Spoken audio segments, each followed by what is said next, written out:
Hello, this is Ron Paul with your weekly update for Monday, June 8th.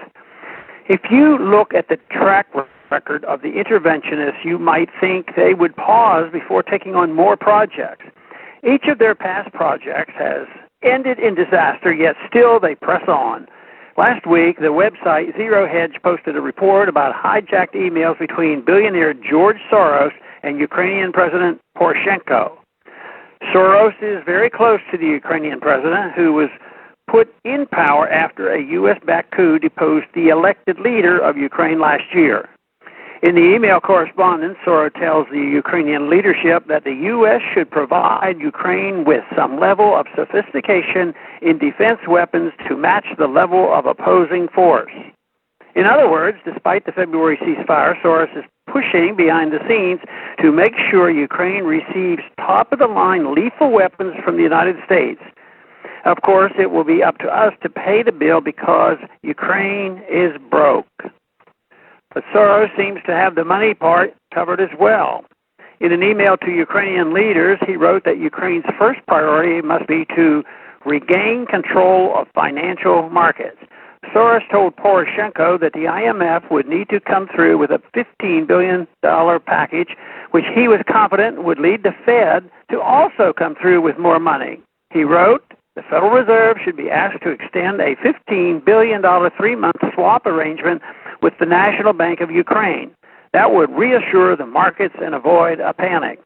How would the Fed be convinced to do that? Soros assured Poroshenko, I am ready to call Jack Lew of the US Treasury to sound him out about the swap agreement.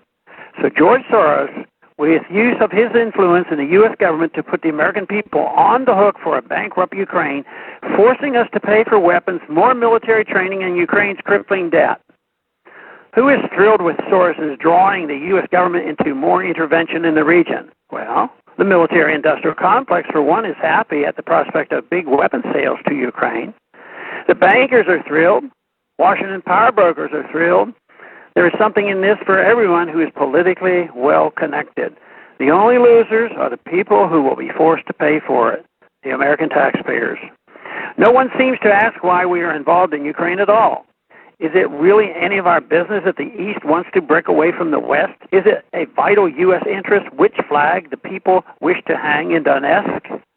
One thing we should be sure of is that Ukraine's debt will not be paid. As in other bailouts, much of it will be transferred to the U.S. taxpayer through the IMF and the Federal Reserve. All this is only possible because of the perception that the dollar is still the world's reserve currency. But this, too, is coming to an end. U.S. military and financial interventionism worldwide are only speeding up the process. Thanks for calling this update.